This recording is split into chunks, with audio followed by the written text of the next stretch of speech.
Hi hello നമസ്കാരം. ഞാൻ doctor Saranya Rajeesh. Welcome to focus trade.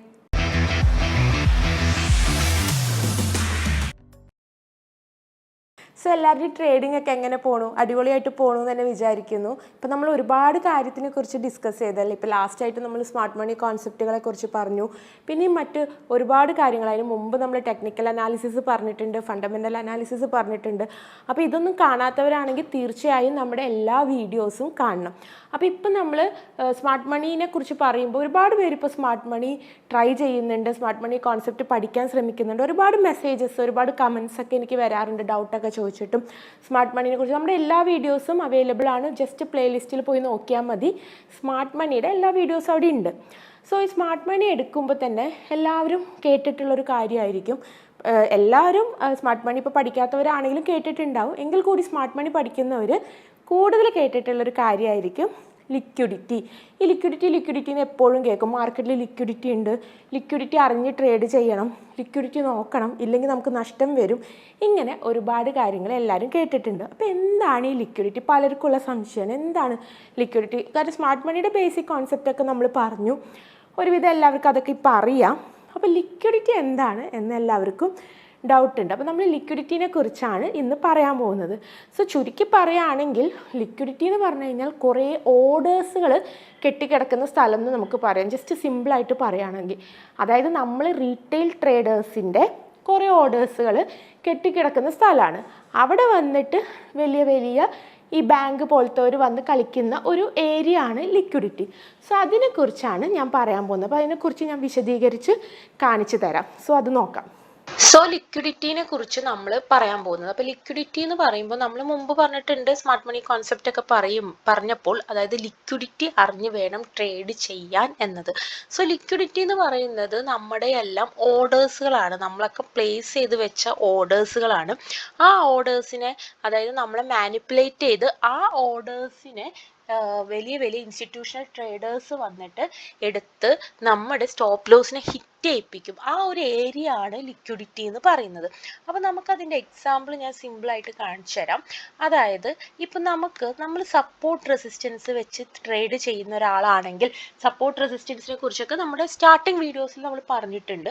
അപ്പോൾ സപ്പോർട്ട് റെസിസ്റ്റൻസ് വെച്ച് ട്രേഡ് ചെയ്യുന്ന ആളാണെങ്കിൽ നമുക്ക് തീർച്ചയായിട്ടും സപ്പോർട്ടും ഉണ്ടാവും, റെസിസ്റ്റൻസും ഉണ്ടാവും. അപ്പം നമ്മൾ ഇവിടെ നിന്ന് റെസിസ്റ്റൻസിലെത്തും.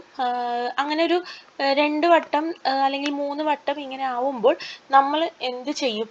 നമ്മളെപ്പോഴും ഉള്ളതുപോലെ തന്നെ നമ്മൾ 3 വട്ടം ഇതേ പാറ്റേൺ കണ്ടിന്യൂ ചെയ്തപ്പോൾ ഇവിടെ ഒരു സ്ട്രോങ് റെസിസ്റ്റൻസ് ഉണ്ടെന്ന് മനസ്സിലാവുകയും നമ്മൾ ഈ ഒരു ഏരിയയിലായിട്ടൊരു സെൽ ലിമിറ്റ് പ്ലേസ് ചെയ്യുകയും ചെയ്യും.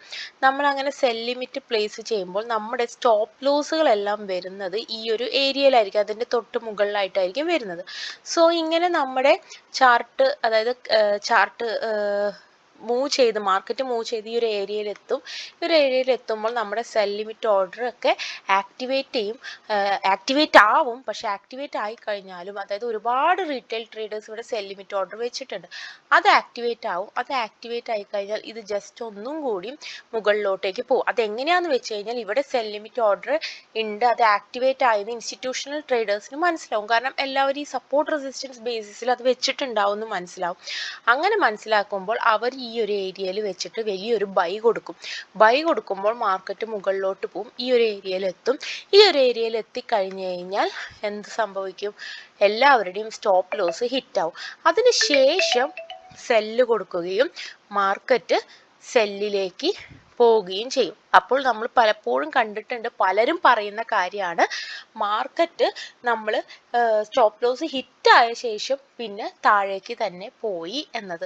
സോ അതിൻ്റെ കാരണം ഇതാണ്. സോ ഈ ഒരു ഏരിയയിൽ ഇങ്ങനെ ഒരുപാട് പേരുടെ ഈ സ്റ്റോപ്പ് ലോസ് വെച്ചിട്ടുള്ള, അല്ലെങ്കിൽ അവർ ബൈ ലിമിറ്റും സെൽ ലിമിറ്റും ഓർഡർ വെച്ചിട്ടുള്ള ഈ ഒരു ഏരിയയിലാണ് ലിക്വിഡിറ്റി ഉള്ളത്. കാരണം അവിടെ മാനിപ്പുലേഷൻ നടത്തിയിട്ടുണ്ട് ആര്? Institutional traders. അതിനു വേണ്ടി അവരവിടെ ബൈ ഓർഡേഴ്സും സെൽ ഓർഡേഴ്സും കൊടുത്തിട്ടുണ്ട്. ആ ഓർഡറുകളെല്ലാം അവരൊരു ബൈ ഓർഡർ കൊടുത്തിട്ടുണ്ട്, അത് അവരുടെ ബൈ ഓർഡർ ഇവിടെ കിടക്കുന്നുണ്ട്. പിന്നീട് അവരുടെ സെൽ ഓർഡേഴ്സ് താഴേക്ക് പോകുന്നുണ്ട്.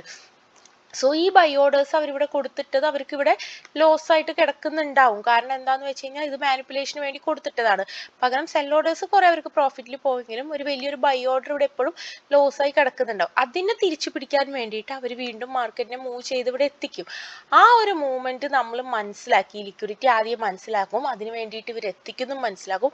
അങ്ങനത്തെ മൂവ്മെന്റുകൾ മനസ്സിലാക്കി അവരെ ഫോളോ ചെയ്യുന്ന രീതി അതെങ്ങനെയാന്നൊക്കെ നമ്മൾ സ്മാർട്ട് മണി കോൺസെപ്റ്റിൽ പറഞ്ഞിട്ടുണ്ട്.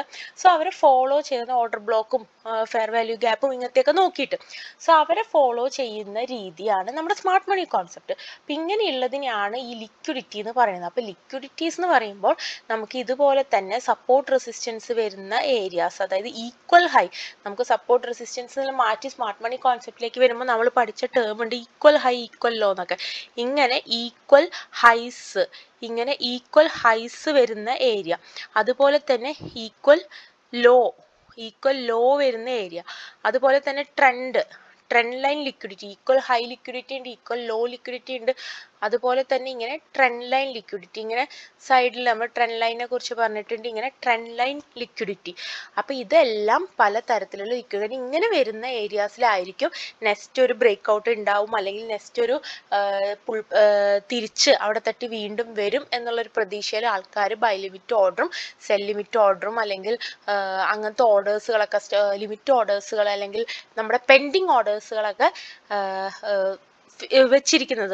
പെൻഡിങ് ഓർഡേഴ്സുകളൊക്കെ മുൻകൂട്ടി അവിടെ അപ്ലൈ ചെയ്ത് വെച്ചിട്ടുണ്ടാവും. അവിടെയാണ് എന്ത് മാനിപ്പുലേഷൻ നടന്ന് സ്റ്റോപ്പ് ലോസ് ഹിറ്റ് ചെയ്യുന്ന സംഭവം നടക്കുക. സോ അതിനെയാണ് നമ്മൾ ലിക്വിഡിറ്റി എന്ന് പറയുന്നത്. സോ ആ ലിക്വിഡിറ്റിനെ ബേസ് ചെയ്തിട്ടാണ് നമ്മുടെ സ്മാർട്ട് മണി കോൺസെപ്റ്റും കാര്യങ്ങളും വരുന്നത്. സോ ഈ ലിക്വിഡിറ്റി ആണ് ആക്ച്വലി നമ്മൾ പറയുന്നത് എന്താണ് പല ടൈപ്പിലുണ്ട്. ഞാൻ പറഞ്ഞു എക്സ്റ്റേണൽ ലിക്വിഡിറ്റി, ഇന്റേണൽ ലിക്വിഡിറ്റി എന്നൊക്കെ പറഞ്ഞ് പല ടൈപ്പിലുണ്ട്. സോ അതിനെക്കുറിച്ച് നമ്മൾ ഡീറ്റെയിൽ ആയിട്ട് അടുത്തൊരു വീഡിയോയിൽ പറയാം. സോ ലിക്വിഡിറ്റി പറഞ്ഞാൽ ബേസിക്കലി നമ്മൾ ബൈ ലിമിറ്റ് ഓർഡേഴ്സും സെൽ ലിമിറ്റ് ഓർഡേഴ്സും, അതായത് നമ്മുടെ പെൻഡിങ് ഓർഡേഴ്സുകളും നമ്മുടെ സ്റ്റോപ്പ് ലോസുകളും ഒക്കെ ഉള്ള, അതായത് റീറ്റെയിൽ ട്രേഡേഴ്സിന്റെ ഇതെല്ലാം ഉള്ള ഒരു ഏരിയ ആണ്.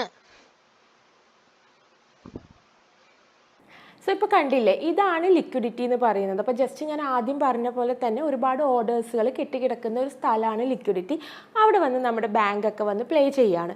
സോ ഇതാണ് ലിക്വിഡിറ്റി. ഇനി ലിക്വിഡിറ്റി വെച്ച് തന്നെ നമുക്ക് ട്രേഡ് ചെയ്യാം. അതായത് നമ്മുടെ സ്മാർട്ട് മണി കോൺസെപ്റ്റിൽ കുറച്ചൊക്കെ ലിക്വിഡിറ്റിയുടെ രീതിയിലും നമുക്ക് ട്രേഡ് ചെയ്യാൻ പറ്റും. സോ അതെങ്ങനെയെന്ന് ഞാൻ അടുത്ത വീഡിയോയിൽ പറയാം. സോ ജസ്റ്റ് ലിക്വിഡിറ്റിനെ കുറിച്ചൊരു ബേസിക് ഐഡിയ ആണ് ഇപ്പോൾ ഈ വീഡിയോയിൽ പറഞ്ഞു തന്നത്. അപ്പോൾ അത് ആദ്യം മനസ്സിലാക്കാം. നമുക്ക് അടുത്ത വീഡിയോയിൽ എങ്ങനെയാണ് ലിക്വിഡിറ്റി, ഏതൊക്കെ ടൈപ്പ് ഉണ്ട്, എങ്ങനെയാണ് അത് വെച്ച് ട്രേഡ് ചെയ്യുക എന്നൊക്കെ നമുക്ക് അടുത്ത വീഡിയോയിൽ നോക്കാം. അപ്പോൾ ഈ വീഡിയോയിൽ എന്തെങ്കിലും ഡൗട്ട് ഉണ്ടെങ്കിൽ നിങ്ങൾക്ക് എന്നോട് ചോദിക്കാം. മെസ്സേജ് അയക്കുന്നവരുണ്ട് ഡയറക്റ്റ് ഇൻസ്റ്റയിലും മെസ്സഞ്ചറിലും നമ്മുടെ വാട്സപ്പിലൊക്കെ വന്നിട്ട്, അതല്ലെങ്കിൽ കമൻസിലാണെങ്കിലും ചോദിക്കാവുന്നതാണ്. പിന്നെ ഞാൻ എപ്പോഴും പറയാറുള്ള പോലെ നമ്മുടെ ബ്രോക്കറിൻ്റെ ലിങ്ക് ഡിസ്ക്രിപ്ഷൻ ബോക്സിലുണ്ട്. സോ നമുക്ക് ആ ലിങ്ക് വഴി നിങ്ങൾ ജോയിൻ ചെയ്താൽ നമ്മുടെ ഫുൾ സപ്പോർട്ടും നിങ്ങൾക്ക് ഉണ്ടാവും. സോ അങ്ങനെ ജോയിൻ ചെയ്യുക. എന്തെങ്കിലും ഡൗട്ട് ഉണ്ടെങ്കിൽ അതും നിങ്ങൾക്ക് മെസ്സേജ് അയച്ച് ചോദിക്കാം. സോ നമുക്ക് അടുത്ത വീഡിയോയിൽ കാണാം.